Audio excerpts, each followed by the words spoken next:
The shadow of the conquering German armies covered Western Europe. The self-styled master race was riding high.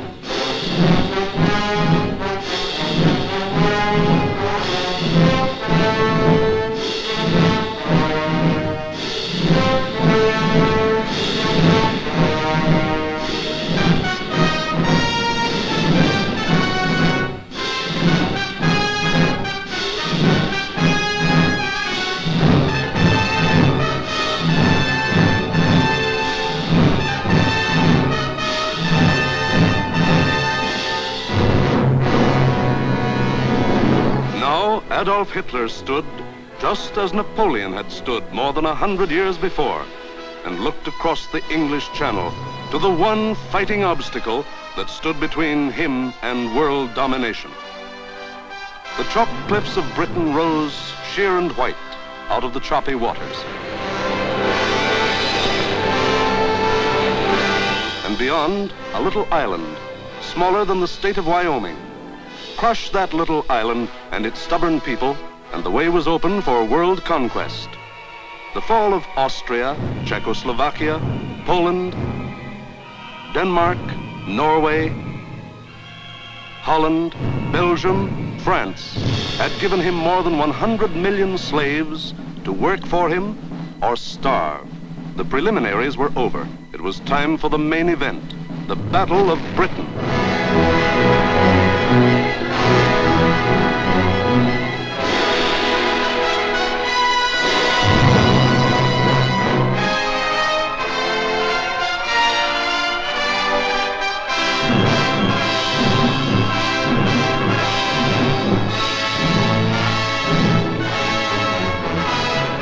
Hitler and his generals feverishly drafted their plans for the conquest of Britain.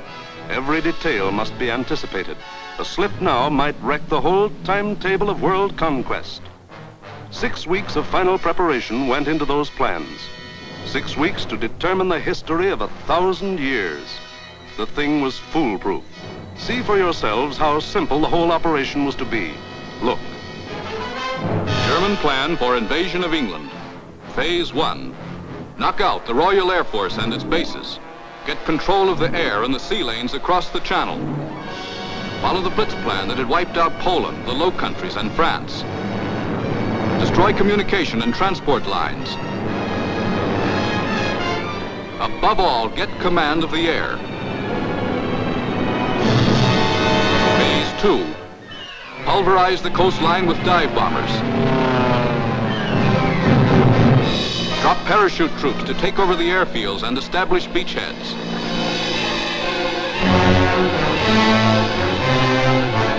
Phase 3.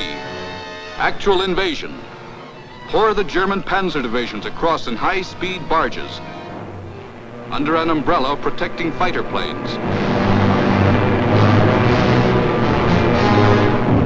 Then send spearheads of armed might to divide, surround, destroy all opposition. That's all there was to it.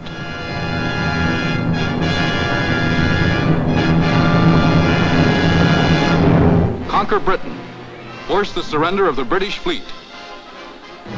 Then, with the combined sea power of Germany, Britain, Italy, France, and Japan, he could control the seas and tell us where to head in.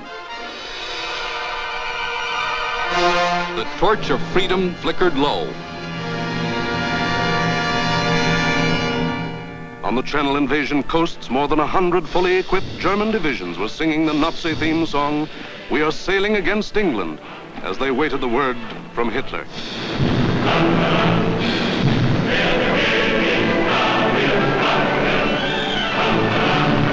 Here, for weeks, all the supplies and weapons of the Nazi war machine had been turned toward Britain.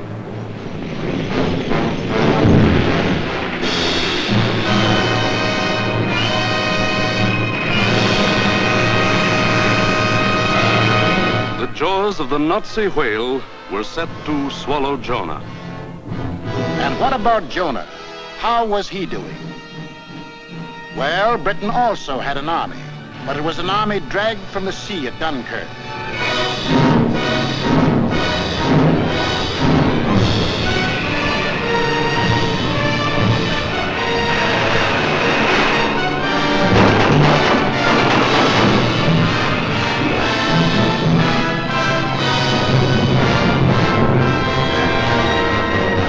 An army without weapons.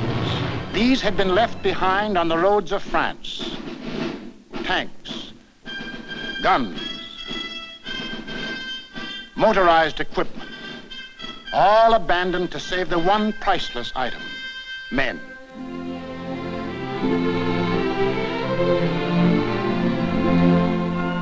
In all of Britain, there was not enough equipment for one modern division.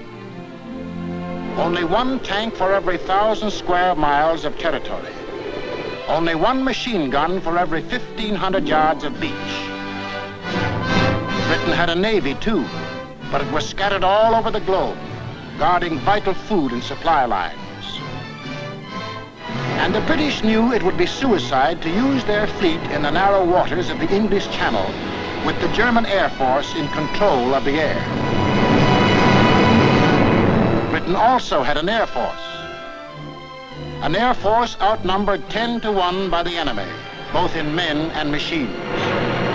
And then there was Britain herself, the people of Britain, the people who were to be terrorized and forced to surrender. They knew that every man, woman, and child, in uniform or out, would be Hitler's target in the onslaught that might come at any moment. They knew they had a job to do, and not much time to do it in. The young, the not so young, and the old. The clerk, the butcher, the farmer, the member of parliament, they formed the civilian army, Britain's home guard. They started from scratch.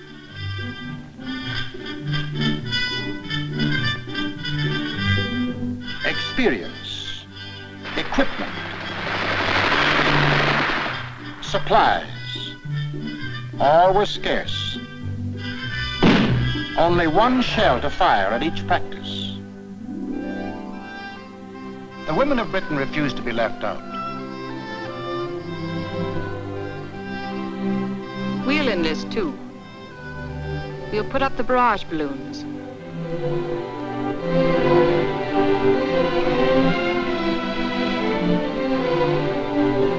Man the ack-ack guns. We'll run the railroads and get the trains through on time. Ferry the planes. Carry the dispatches. Drive the ambulances and run the buses. And we'll see that our men are fed and don't go hungry.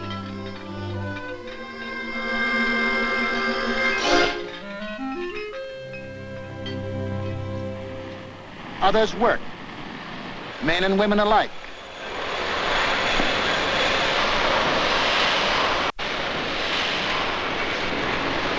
They worked full time, overtime, double time, 40 hours a week, 50, 60, 70. Hours meant nothing. Fatigue meant nothing. Until the government forced them to cut down hours because over-fatigue was hurting production.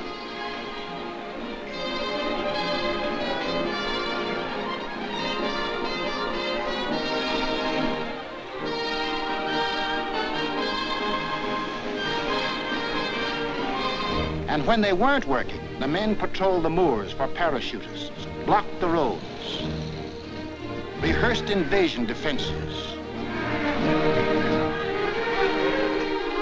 For something had happened here the Germans could never understand. In a democracy, it is not the government that makes war. It is the people.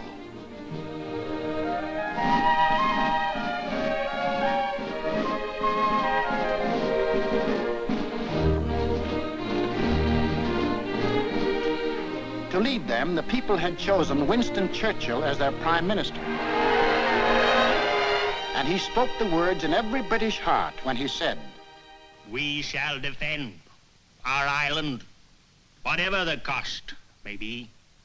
We shall fight on beaches, landing grounds, in fields, in streets, and on the hills. We shall never surrender." This was Britain in its darkest hour.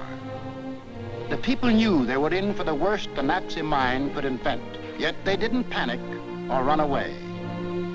They patrolled and waited. They drilled and waited. They worked and waited. Waited for the terror they knew was coming. Then it came.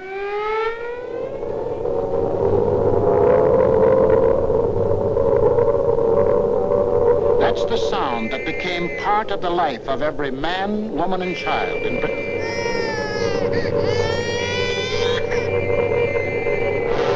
August 8th, 1940, and the battle for Britain is on. 30 enemy aircraft over the channel, flying due west.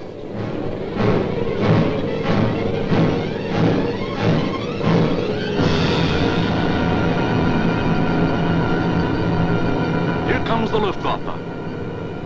In dozens of flights, hundreds of planes, bombers, fighters, dive bombers, across that 21 miles of channel, that 8 short minutes of water. Their first tactics were to bomb convoys in the channel. Convoys loaded with food and munitions, bound for the great port of London.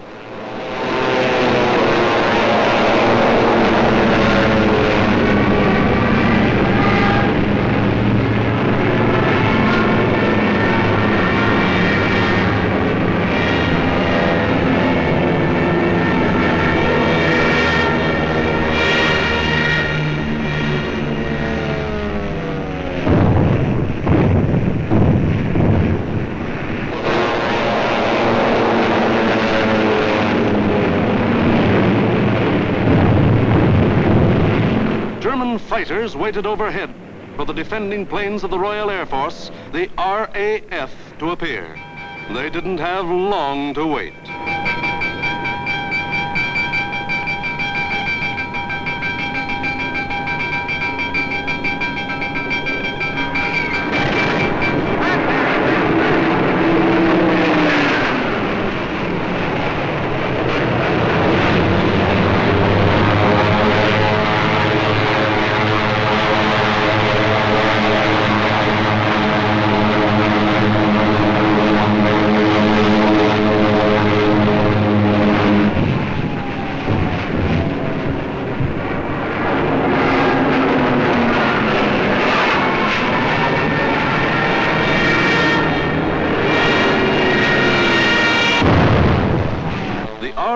Came, facing odds of 6, 8, 10 to 1, and dove in, shouting the old hunting cry, "Tally-ho!"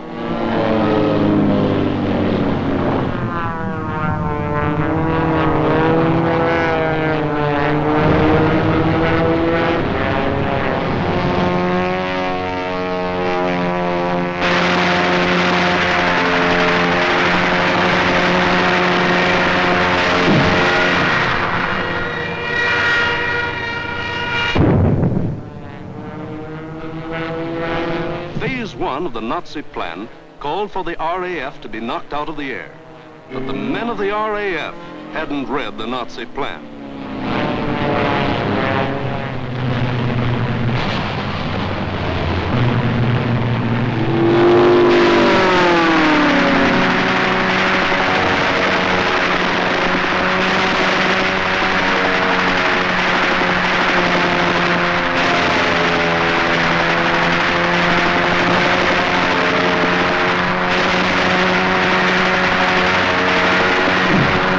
First 4 days, the RAF knocked 182 German planes out of the sky. For the next week, the Germans attacked the coast cities from the Thames River to Weymouth.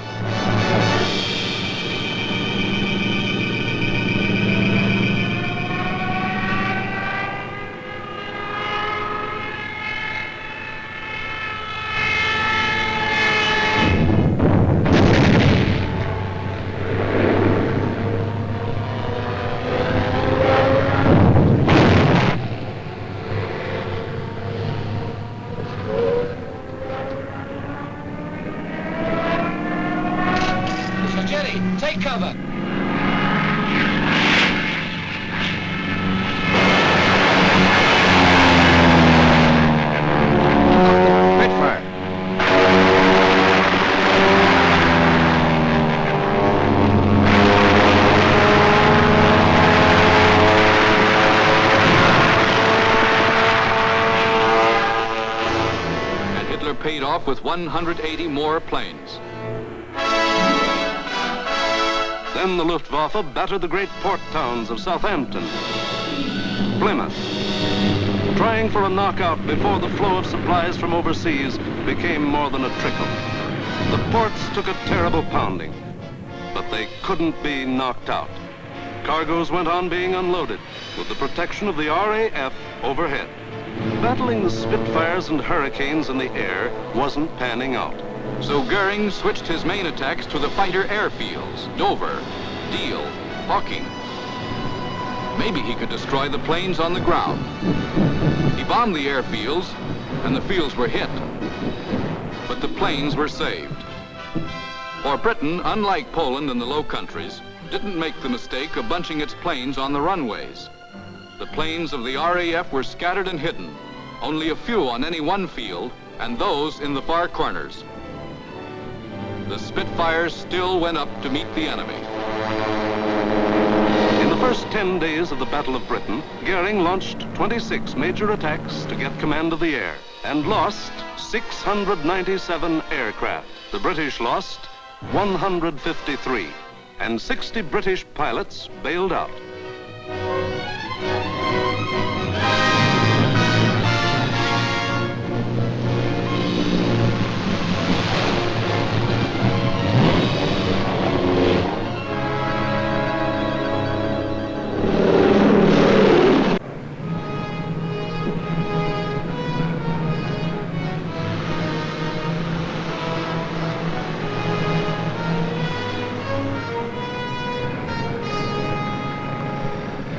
Valuable trained men were saved and ready to fight again, but the crews of Goering's planes were lost to him forever.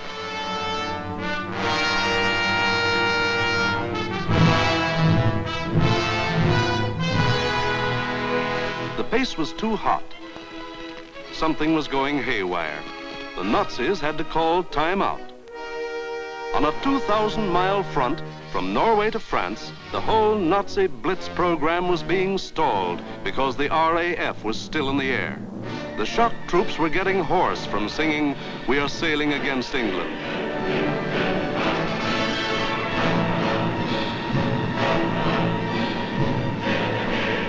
The long-range German guns were getting hot from throwing shells across the channel.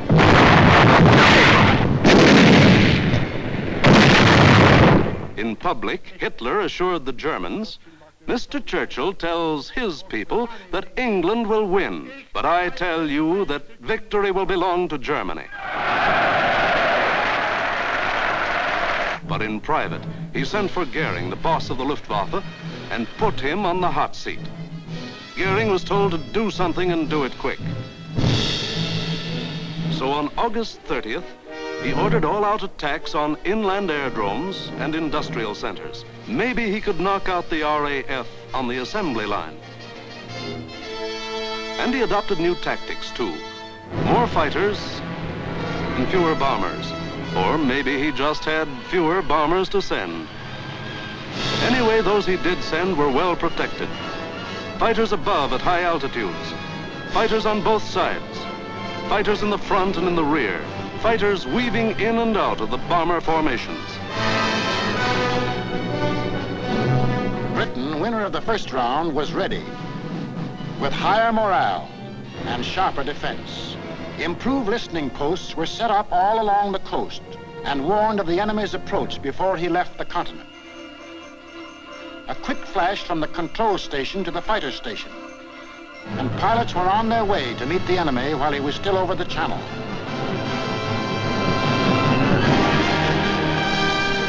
Day after day, out of sight and almost out of sound of the watchers on the cliffs, 4, 5, and 6 miles above, the battles raged over the Dover area.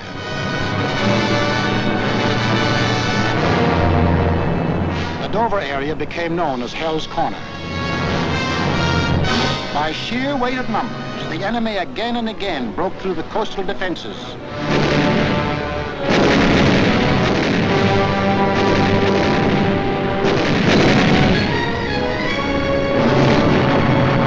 And reached inland to the airdrome.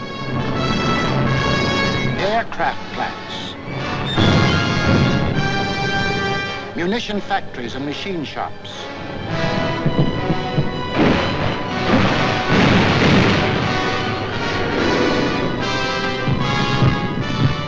Hello, gunfire in the southeast. Right.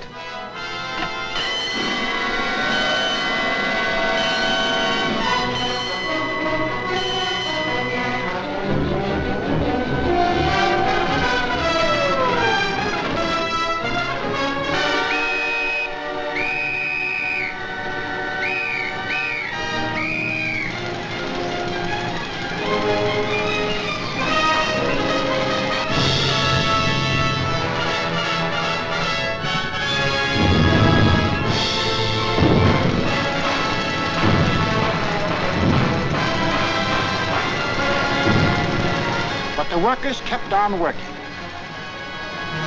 and the RAF kept on flying. These two men with wings, alone in the sky, behind their motors and machine guns, were shooting down more than the Luftwaffe.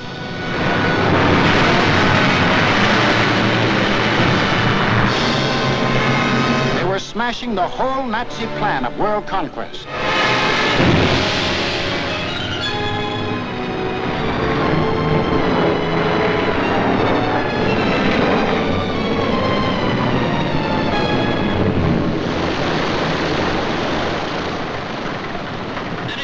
Johnny? 109 destroyed, Freddie, yes. Oh, good show. How'd you get on, sir? I had a wonderful party, thanks. Are you all right? You get any of the batters? Yes, I got a Messerschmitt 109 in Adonia. Between August 24th and September 5th, 35 major attacks were launched. They cost the Germans 562 planes, while the British lost only 219 planes and saved 132 pilots. Invasion plans were going completely haywire. The Nazis were blind with rage. The German mind has never understood why free people fight on against overwhelming odds. Hitler now knew he was superior in every weapon except the weapon of spirit. So he told Goering, break that spirit, crush the people, crush the spirit of democratic life itself. Invasion now would have to wait. The Nazis would avoid the RAF and smash the great city of London into the rubble heap they had made of Warsaw and Rotterdam. Could London take it? Even the people themselves didn't know the answer. The defenses they trusted in were London's hastily assembled anti-aircraft, the ack-ack guns, the balloon barrage which kept the raiders at high altitudes, the Royal Air Force, now down to its last reserves, and the plain, downright guts of the people.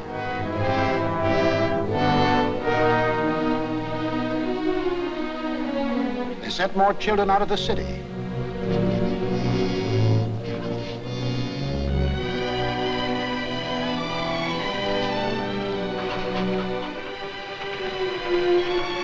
Tightened air raid precautions. Stationed more airplane spotters. Rehearsed firefighters. Moved into bomb shelters.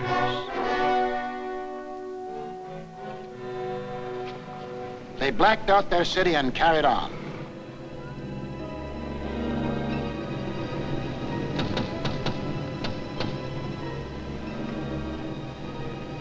The first blow, aimed to crush the British spirit, came on September 7th.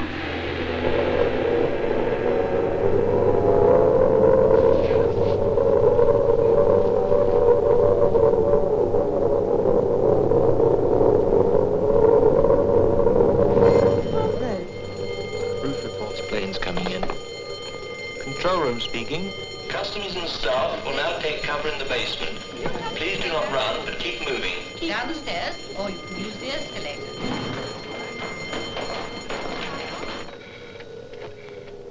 Third floor, clear. Second floor, clear. First floor, clear. That day, when 375 German planes came roaring up the Thames River, the Battle of Britain became the Battle of London. The Germans broke through the charge of Hurricanes and Spitfires that went out to meet them.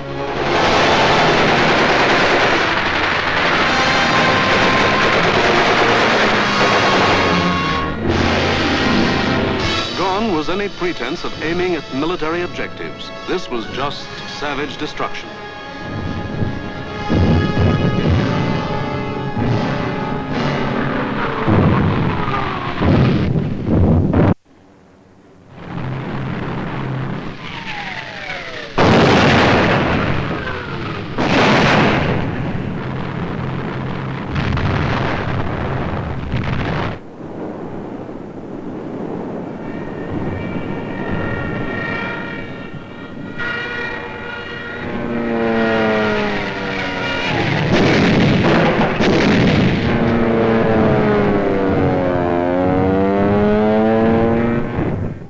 Bombs fell alike on the homes of the East End poor and the Mayfair rich, on shops, hospitals, churches. For 28 days, the Nazis were to drop everything in the book on the city of London. Tons upon tons of high explosives, delayed action bombs that exploded days later, torpedoes that sheared away whole buildings. And underneath the war in the air, the war of the man in the street went on.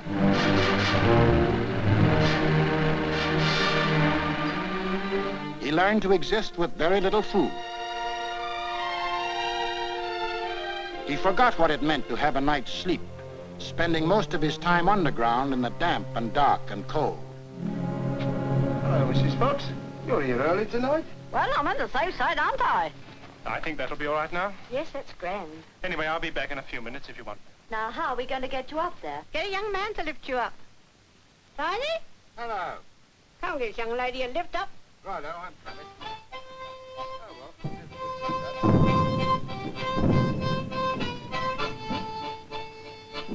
The air raid wardens stayed at their posts. Doctors and nurses worked on steadily as the bombs crashed all around them. Rescue squads labored night and day. Hey, Gordon, I found her. Is she dead? Right, sir. Firemen said, nuts to the bombs and battle to put out fires. This was life in the Blitz. Against all the rules of Nazi warfare, Britain was refusing to crumple up. Across the Channel, the enraged Goering took personal command of the operations.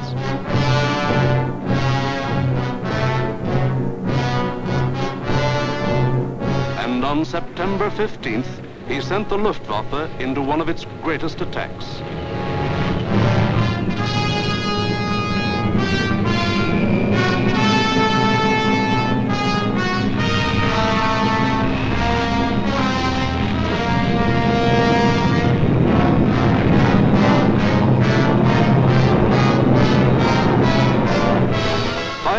German bombers and Messerschmitt fighters roared over the English coast. Starmouth calling.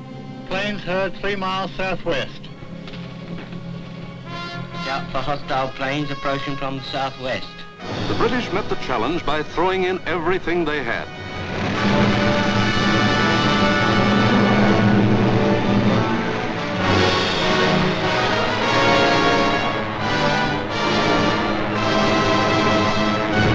Historic three-dimensional battle took place inside an area 60 miles long, 38 broad, and from 5 to 6 miles high.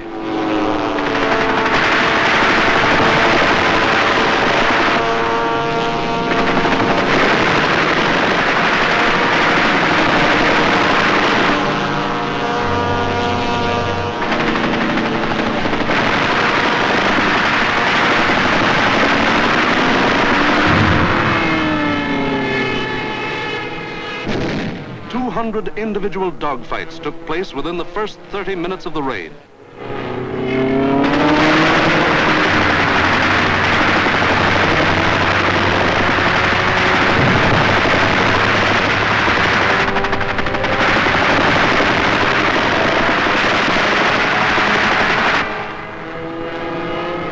Right on our own doorstep.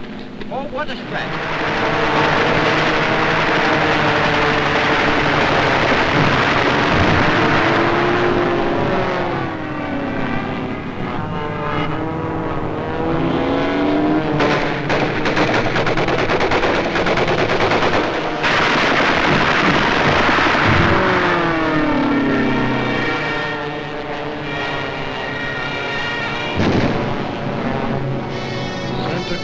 Mountain 1. Thank you, Center. We'll keep a lookout for them. Hostile formation to the south. Some of the German bombers broke through London's defenses.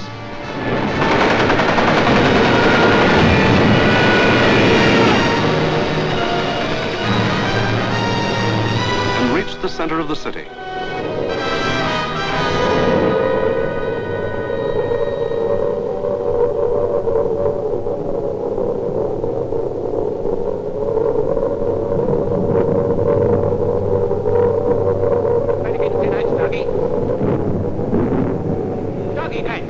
Oh, the tinettes, okay.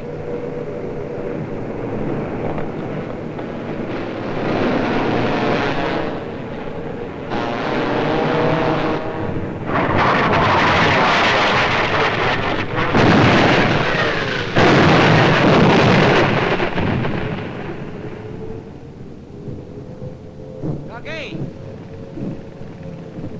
Doggy, where are you?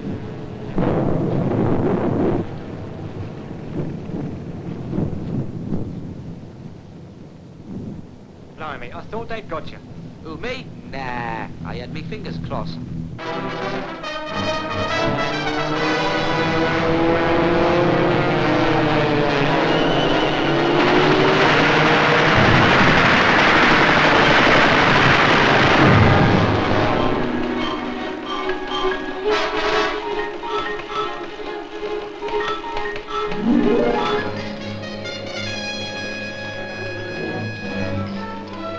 Ministry communique. The biggest bag yet. 185 enemy aircraft shot down. End of message. Of the 500 German planes that came over that day, more than 1/3 were shot down. In the 28 days of terror from September 7th to October 5th, the Nazis dropped 50 million pounds of bombs on the city, killed 7,000 helpless civilians, and wounded 10,000 more. Bombs fell on Buckingham Palace,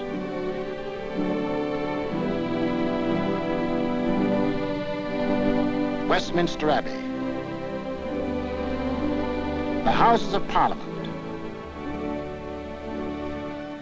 Fleet Street, the center of the news, St. Paul's Cathedral. Bombs blasting the historic past out of the lives of Englishmen.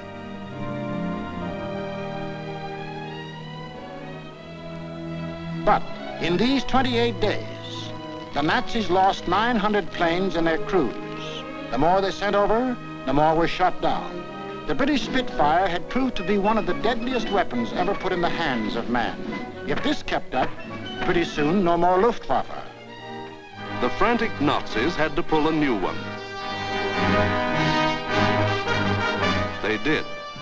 On October 6th, they changed to night attacks. Maybe that way they could avoid those deadly Spitfires and Hurricanes. Maybe that way they could crush the stubborn British spirit. Never mind control of the air. Never mind Phase 1, Phase 2, Phase 3. Now to concentrate on bombing the people themselves into submission and make them cry for mercy.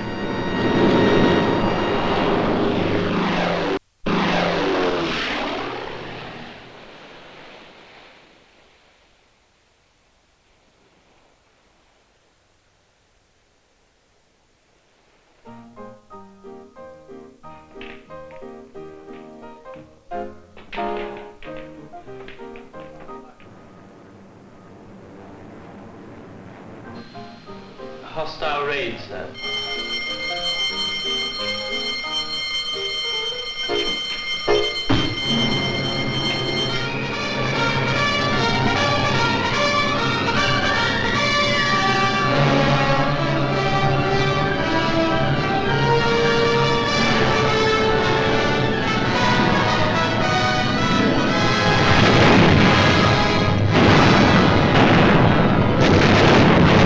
RAF wasn't much help at night.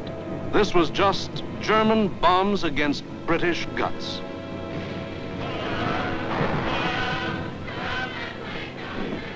Harvey. Hello, Jack. Sound happy enough down there tonight, don't they? Yes, they're all right.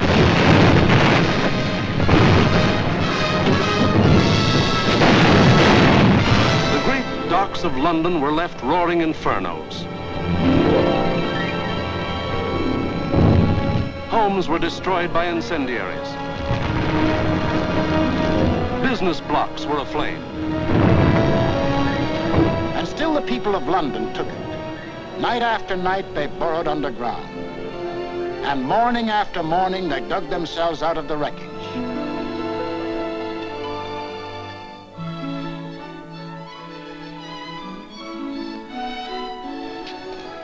Good morning, Mrs. Fox. Good morning, Miss Ron. See you tonight. Righty-o. Come on, Betty.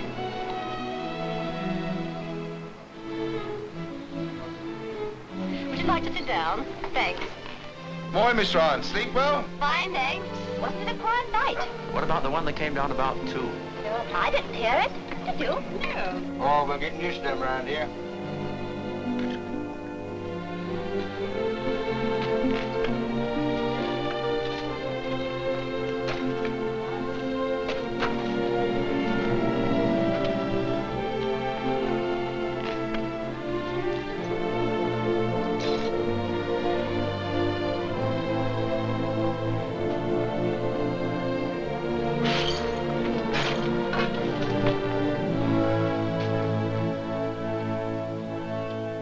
Don't you think you'd better go away from this for a bit? Of course not. It'd take more than this to get me out of my home. Now go on, you've got to get to work. Okay. The Battle of London was the battle of the people of the city. In spite of bombs and fire and death, they got to their desks and workbenches to spend another 10 or 12 hours working. The British spirit was stronger than ever. And the RAF was flying higher than ever. Not only higher, but farther. SIO, operation for tonight. GP 1562, EP 781, 10 aircraft. You'll find, I think, a decent photograph of the submarine yards there. There's a very good one taken the other night, Monty. Was that? A bit further along. This is the one. That's it. Those are the submarine yards. Just there. Yes. Well, chaps, this is your target for tonight. It's the submarine and shipbuilding yards at Bremen. It's a vitally important target, and it's got to be hit hard. In the midst of this life and death struggle, the British found strength not only to defend, but to counterattack with what few bombers they could get together.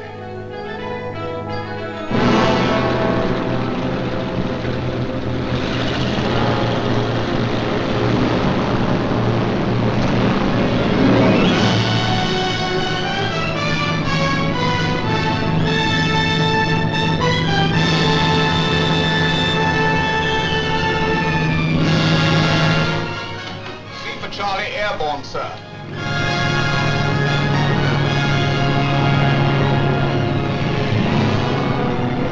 Hello, rear gunner. Can you hear me? I'm okay, Skipper. Hello, operator. Everything okay? Well, it seems to be all here, sir.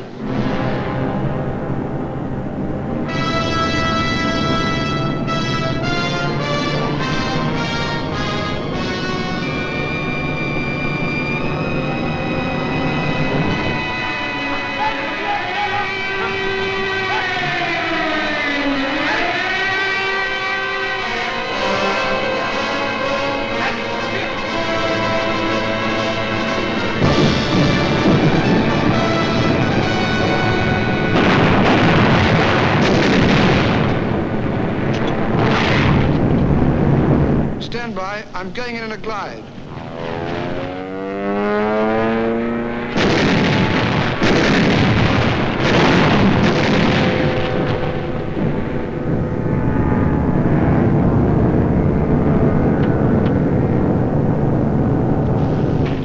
Steady.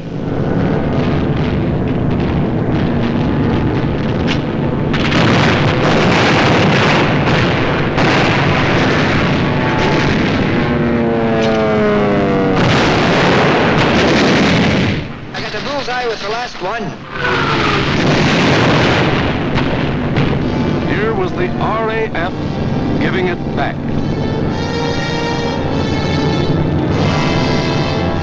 Hitler cried, "Night gangsters!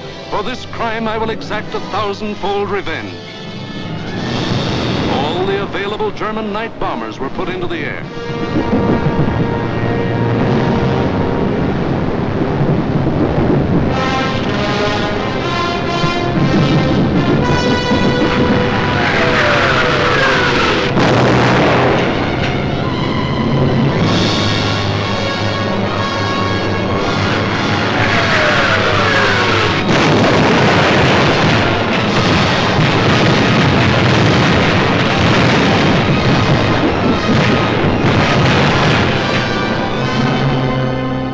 Thousand-fold revenge was Coventry. On the night of November 14th, 1 million pounds of bombs were dropped on the city.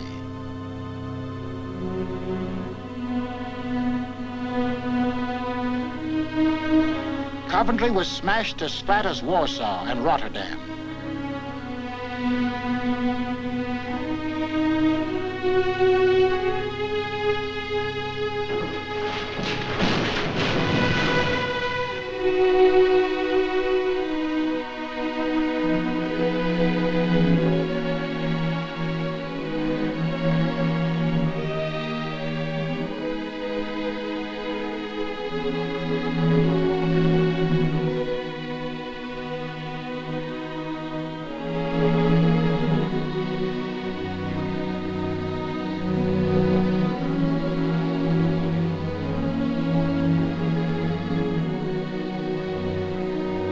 The people of Coventry dug their loved ones out of the blasted ruins, saw them to their last resting place in a common grave.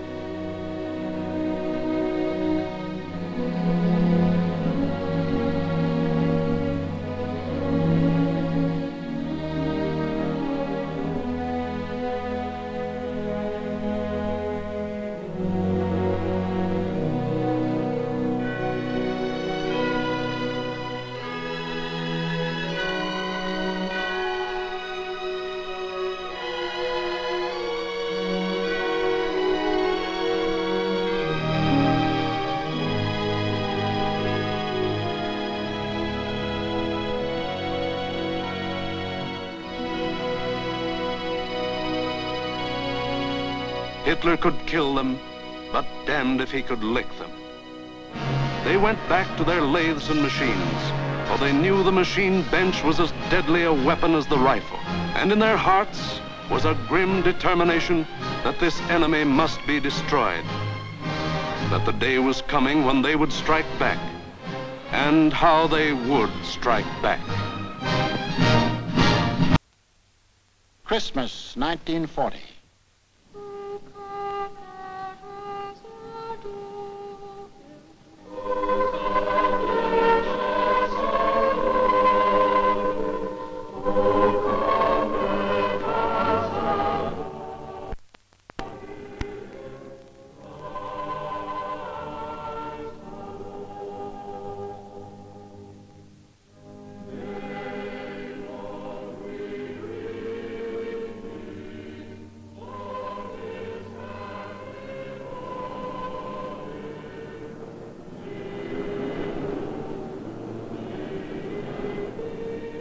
Christmas, season of peace on earth, goodwill toward men, was the ironic quiet before Hitler's great burst of rage against a people who couldn't be licked.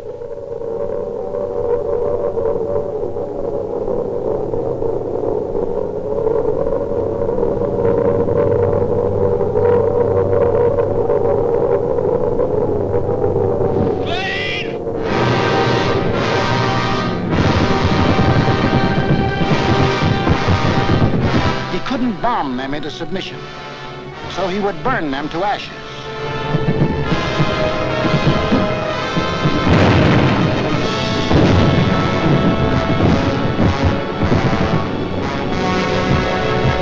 Millions of firebombs rained down on the great city of London.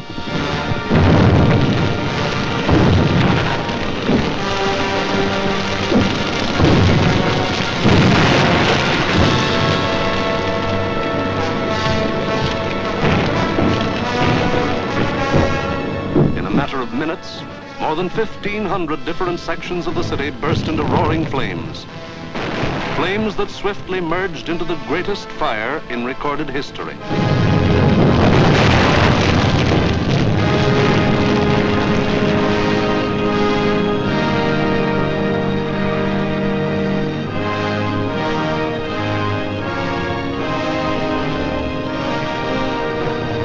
In the midst of all the fire and destruction, vital water mains were shattered. Water pressure was almost entirely cut off. Heroes of the night were men of the London Fire Brigade who stretched temporary hose lines out to the center of the Thames River, struggling through mud and slime. For the Nazis had carefully picked a night on which the Thames River had one of the lowest ebb tides on record.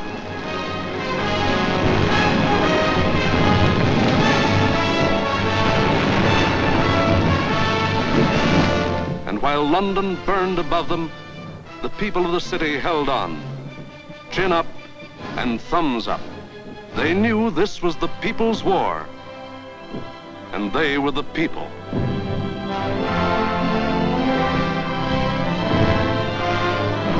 And a people that couldn't be panicked, couldn't be beaten.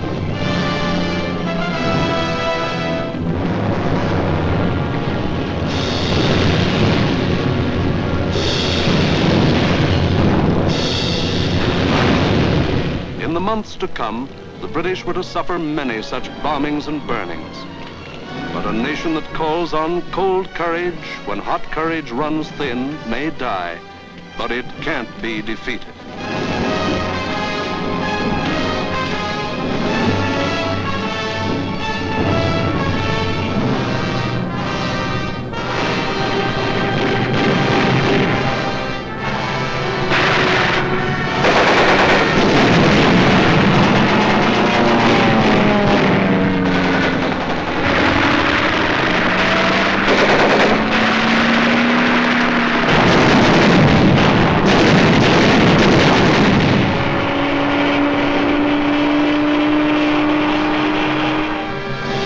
The Battle of Britain was won, but not by Hitler.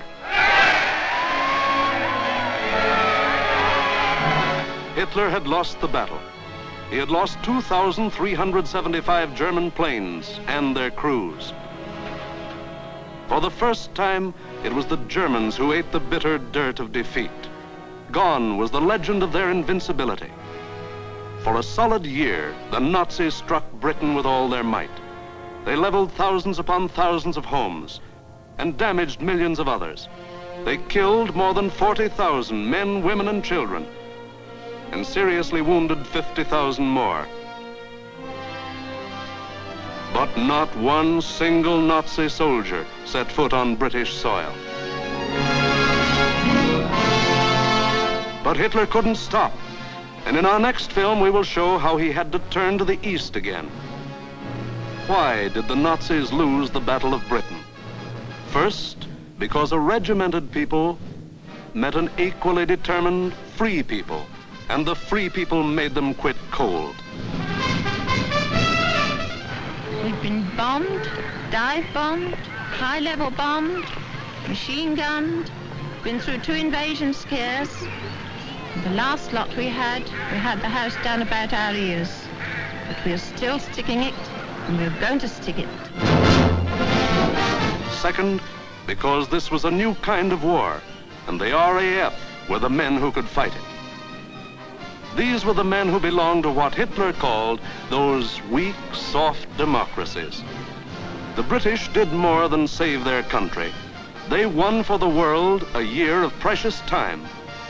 It was not only for the people of Britain, but for the people of the world that Winston Churchill spoke when he said, "Never in the field of human conflict was so much owed by so many to so few